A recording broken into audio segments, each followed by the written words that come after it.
Bismillahirrahmanirrahim. Assalamualaikum warahmatullahi wabarakatuh. Salam Kongmania, salam sejahtera untuk kita semua.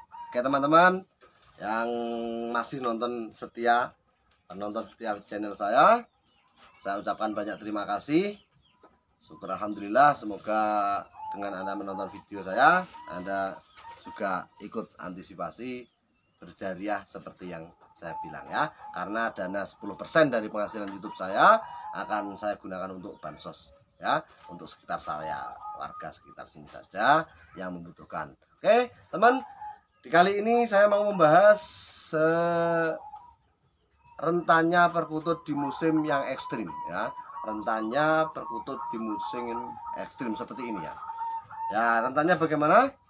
Tak ngopi dulu.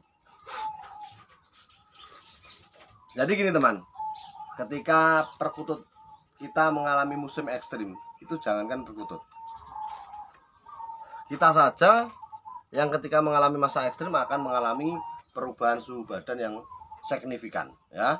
Begitupun piaraan kita yaitu burung perkutut, pastinya akan mengalami hal yang sama ya. Hal apa saja yang perlu diperhatikan ketika perkutut kita mengalami masa ekstrim? Yang pertama, yang jelas biasanya pencernaan ya, pencernaan kutut induan ini nggak pernah kutut anakan, remaja ataupun induan. Kalau musim seperti ini biasanya semua kena dampaknya ya. Malah kadang-kadang ada yang suatu peternakan itu biasanya malah induannya yang kena ya. Induannya kena, kalau kita nggak cepat-cepat nangani ya akhirnya kematian yang ada ya. Oke, pertama dulu yang kita cek adalah induan ya. Kalau anakan biasanya teman-teman di video saya sudah tahu lah ciri-ciri perkutut anakan sakit bagaimana. Nah induan ini biasanya mendadak bulu berdiri, makannya kurang bergairah alias nafsu makan kurang, terus dia jarang naik ke atas alias dekem di bawah ya. Mangkring, dekem lagi, mangkring, dekem lagi. Kalau kita amati dari jauh, burung tersebut akan banyak aktivitas di bawah dan diam. Nah, ini perlu Anda perhatikan betul-betul ya. Burung seperti ini kalau penanganannya kurang cepat, mati. Biasanya seperti itu. Nah, kalau induan Anda mengalami hal seperti ini, langkah apa yang harus Anda ambil? Pertama, Anda perhatikan dubur perkutut ya. Dubur perkutut itu berlendir atau tidak. Kalau dubur perkutut Anda berlendir, berarti itu bermasalah ya.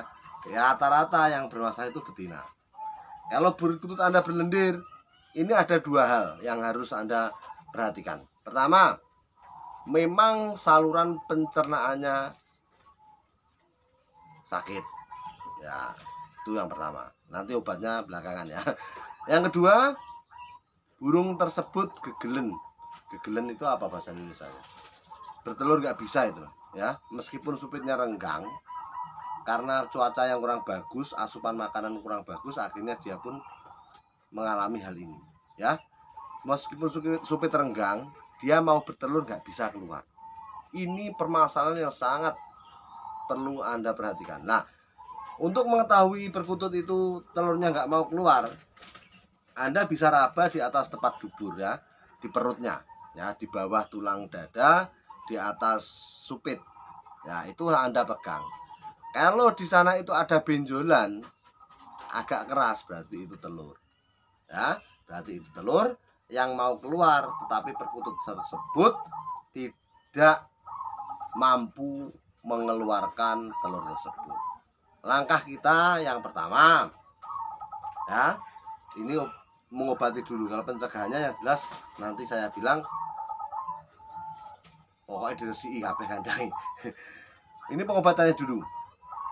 Pengobatannya, burung diambil, kasih minum sedikit ya, sedikit nggak usah banyak. Karena apa? Burung posisi seperti ini biasanya banyak minum daripada makannya. Nah, kasih air Super N. Kalau saya pakai Super N, harusnya saya itu dapat bonus dari Super N. Saya itu promosi Super N terus. Anda kasih Super N 2 atau 3 tetes, setelah itu diloloh ya. diloloh pagi dan sore, nggak usah siang, karena ini burung dewasa ya. Kalau pian kayaknya nggak mengalami ini. Kalau dewasa kita lolos sedikit, setelah itu kasih super N yang agak banyak. Saya biasanya kalau sudah seperti ini, saya kasih 9 sampai 11 tetes. Satu burung itu saya kasih 9 sampai 11 tetes. Ya, ini. Setelah itu kita kembalikan lagi, ya. Apa perlu dipisah, Mas? Nggak usah. Kalau saya sarannya nggak usah, karena pemisahan burung dalam keadaan sakit, jodohan, ini akan mempengaruhi mental perkutut itu juga. Kadang malah stres. Nah, ini malah bahaya. Ya, pesan saya yang jelas diobati saja, ya, diobati saja, dilolos sedikit, jangan banyak lolosnya. Dilolos sedikit, kasih obat. Kalau Anda lolosnya terlalu banyak, mutah nanti, malah akan terjadi tambah sakit lagi. Ya, dilolos sedikit, kasih super N yang banyak, kembalikan. Pagi seperti itu, sore juga seperti itu. Sore kita lolos sedikit, kasih super N. Saya ada beberapa pasang yang seperti itu, dan saya lakukan trik seperti ini. Alhamdulillah berhasil, masih hidup. Ya, alhamdulillah berhasil, masih hidup. Baik itu yang berlendir tidak ada telurnya, ataupun yang berlendir kotorannya putih, ya, dan ada telurnya. Ini agak bahaya. Enggak, kata teman dipecah di dalam, Pak. Gimana itu? Saya tidak pernah melakukan trik itu. Seingat saya ya, tidak pernah melakukan trik itu. Yang saya lakukan adalah mengeluarkan telur tersebut dengan cara saya loloh indukan perkutut tersebut, saya kasih super N. Nah, kenapa masih loloh? Karena perkutut tersebut indikasinya dia kurang tenaga, ya, kurang tenaga, kurang makan. Karena itu dia tidak mampu mengeluarkan telur tersebut, dan gangguan pencernaannya juga sangat mempengaruhi keluarnya telur tersebut. Ya, ini masalah perkutut dewasa, indukan yang sakit, dan penanganannya. Ya, kalau indikasinya seperti yang saya bilang tadi di dubur, penanganannya di tempat saya seperti itu. Ya, burung jarang naik ke atas, mangkringnya sebentar, banyak aktivitas dekem di bawah. Ya, itu ciri secara kasat mata. Kalau yang detail ya dilihat seperti tadi. Nah, burung seperti itu biasanya terjadi ketika satu, minuman kita tidak terjaga kebersihannya. Ya, kedua, makanan yang kurang efisien, makanannya terlalu kotor, ya, akhirnya banyak yang kuman di sana yang menyebabkan perkutut tersebut mengalami hal itu. Itu yang pertama. Yang kedua, ada karakter burung, ya, ada karakter burung memang kalau bertelur itu susah.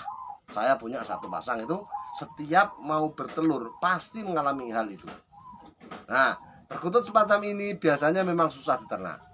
Nah, untuk teman-teman yang mengalami perkutut susah bertelur 1, 2, 3, 4, sampai 5 kali, berarti itu memang karakter burung Anda kurang bagus, ya. Jangan. Cara mengobatinya bagaimana, Mas? Kalau sudah karakter ini sulit sekali, ya. Kalau sudah karakter ini sulit sekali. Ya, kalau diobatin mungkin bisa, tapi jangkanya lama dan memerlukan proses yang sangat detail juga. Yang paham Anda. Ini dasarannya saja saya kasih, ya, seperti itu. Oke, teman. Jadi paham ya penyebabnya dari segi kotoran dan makanan, minuman, itu saja sakit itu. Ya, kalau nggak salah makan salah minum perkututnya ya. Kalau cuaca seperti ini, nah, dengan cuaca yang ekstrim seperti ini, minuman, makanan nggak terjaga, akhirnya terjadilah hal-hal yang tidak kita inginkan. Ya, jangan lupa semprot antiseptik di kandang kita untuk mencegah kuman-kuman tersebut. Ya, sekian teman ya, semoga bermanfaat.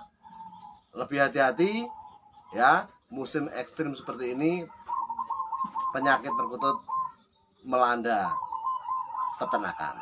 Hati-hati, cermati, dan tetap konsisten di kandang. Semoga bermanfaat. Ngin kutut, sopai patut.